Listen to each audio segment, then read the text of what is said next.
What is happening today? We are the podcast guys here for your entertainment. Hey everybody, welcome to the podcast guys. I'm Loren and he's Keith.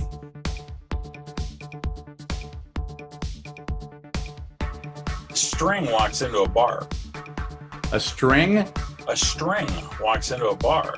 And the bartender says, "Hey, buddy, get out of here. We don't serve strings here." So the string walks out and then he goes outside and he thinks about it a little bit and he just pulls apart the ends of his string here, his head, and ties himself in a knot and walks back in. And he goes, "I'd like a beer." And the bartender goes, "Hey, aren't you that string that was just in here?" And he says, "No, I'm afraid not." All right. Automatic rim shot. Insert rim shot. The Marx Brothers, for those of you viewing that might be under 100 years old, were actually from my dad's generation and one of the first great comedy troupes. And they wound up making many movies. They were very popular in their day. I got into them, I think, in my college years.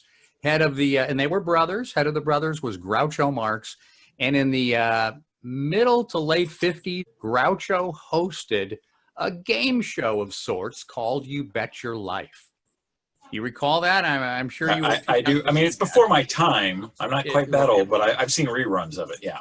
Wasn't before my time. And the basic premise of the show was Groucho sat behind a little desk. There were a couple of podiums. This was the 1950s. And he would have two contestants, and they would play a little game, and one of them would win. But the best part of the show was Groucho talking to the contestants. Yeah. Anyway, You Bet Your Life is going to be reprised in fall 21 with Mr. Really? Leno. Yeah, Jay's going to do a brand new version of You Bet Your Life. Right on. I would be remiss in my duties if I didn't give one authentically true Groucho story because, well, for my money, I've been around a long time, the two quickest comebacks with quality answers, two quickest minds I've seen were Groucho Marx and Johnny Carson. Oh, yeah. Now, Johnny got to practice almost daily for 30 years, so he should have been sharp. But Groucho had a man and a woman on the show at the podium, and he talked to the lady. "Hi, who are you?" "I'm Mary from Poughkeepsie, Groucho. So excited to be here, blah, blah, blah." "Okay, great." And then the gentleman, "What's your name? Where are you from?" "You know, are you married?" "Yes, I sure am, Groucho, and I'm the proud father of 14 children. And Groucho, who always smoked those big stogies, remember those? Yeah. He goes, 14 children. He goes, "How come you got so many children like that?" And the guy goes, "Well, Groucho," he goes, "I like kids." And Groucho goes, "Well," he goes, "I like my cigars too, but I take them out every now and again." What a lot of folks don't know is they were a vaudeville act. Right. Vaudeville was like America's Got Talent. You would go to a theater, but instead of seeing a movie, you would see a live act. Yeah. There would be so many acts a day, and they would start early, and they would repeat maybe 5, 6, 7 times during the day into the evening. So the Marx Brothers had a very stern showbiz mom singing and dancing troupe. Yeah. And they would go on stage, and they might have 2 hours before they go on stage again.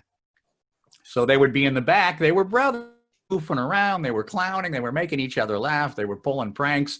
And then they'd have to go back out and be serious because their mom was there and sing and dance. Well, Mama got sick, and someone else had to be with the boys for a couple of weeks. And they started doing on stage what they were doing when they were backstage. And once the monkeys were out of the cage, when Mama returned, it was never going to be the same. And Wow. They never would have gotten their comedy start if Mom hadn't gotten sick. Wow. Well, that's pretty fortunate for everybody then. So your old alma mater, Burger King. Yeah. Mine, of course, Der Wiener Schnitzel. Right, right. Well, you ever heard of this $50 guy, this 4 bits guy, this, who am I thinking of? Oh, 50 Cent. Yeah. And so he drives through a Burger King and he films it, handing out mostly to the employees going through the drive-through and to a few customers, $30,000 in cash. I heard about that. That's pretty impressive. Were you on shift? No, I didn't get my cut. Biggest tip you ever got at Burger King?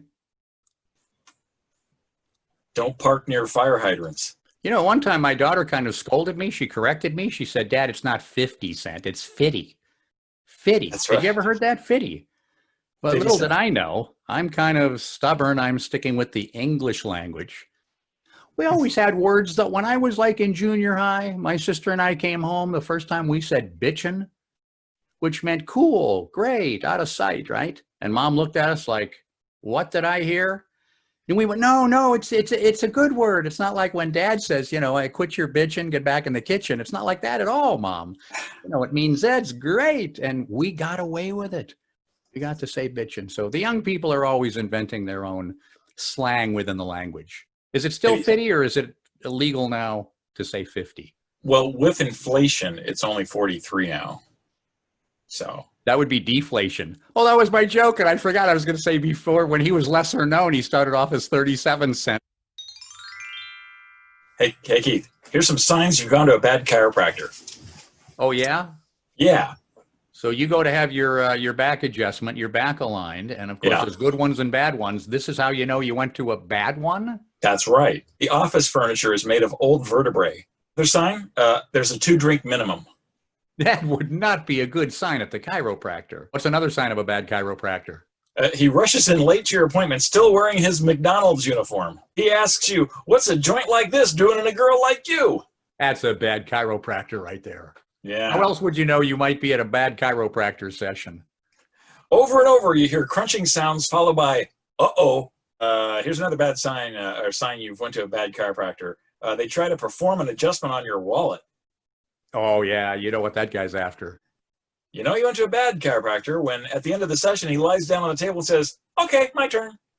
I would hightail it out of there. And finally, the last tip that you might have gone to a bad chiropractor, when you walk, you make a wacky accordion sound. Yeah.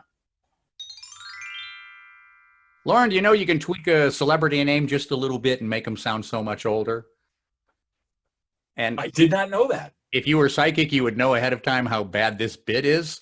But yeah, like Jerry Springer, it becomes Geriatric Springer. You see how that works and how bad this bit could be potentially? I see. A couple of other bad ones like Danny Glover, Granny Glover, which makes no sense at all because man and granny's associated with a woman. Yeah. Alec Baldwin becomes Relic Baldwin. So we got the 3 bad ones out of the way. Here's the 3 I like. Okay. Goldie Hawn becomes Oldie Hawn. Okay. Everybody's friend, Henry Winkler, the Fonz, the one and only. Henry Winkler becomes Henry Wrinklier. I like that. That's really And good. everybody's other favorite, Cher, I like this one, becomes Wheelchair. That's pretty good. Yeah, and like that, they're older. On the Alec Baldwin one, I thought it was going to go for the bald joke, but it didn't. Like Alec Baldman. All roads lead to I don't have any hair, right? It's just, he will work this in a number of ways over and over. I don't either. These Zoom filters do wonders. Oh, nice. Can I borrow that after you go to the prom? Is that... I could use a little of that. Hey, you ever heard of this Ozzy Osbourne character? I hear he used to be in a musical group. Never heard of him. Didn't he bite the head off a bat way back when, Black Sabbath? That's what they say, but, you know, I think that was a rumor. Well, over the years, Ozzy has said he would like to get together with the original members and have a final show in their hometown, Birmingham, England. Yeah. And now Ozzy said, been too long, I'm too old, I'm not up for it, I'm over it. It is never, ever going to happen. So you know what Ozzy's up to these days, Loren? They asked him, he said, mostly just hanging around the house and continuing to cheat death. Ozzy Osbourne. Have you seen that man? He looks I know. Anyway. You know, speaking of which, Keith Richards of the Rolling Stones, he actually died 11 years ago and nobody told him. We've got something on the Rolling Stones, and you just did the perfect intro. Do we? He's not only good looking and talented, he's psychically oriented. What does it say here? Let's see. This is completely out of my head. Keith Richards says, and what a first name. What did Keith Richards say? He said the group has no plans to retire, hopes they're still going to be playing together in 2 years to celebrate their 60th, 6-0 anniversary as a group.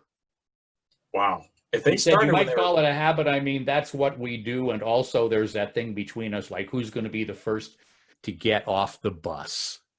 These guys were the original punk rockers, and right into the. how old were they when they started? Like 20? Like 80-something years old now? I don't know, man, but they're all still on the bus. That's incredible.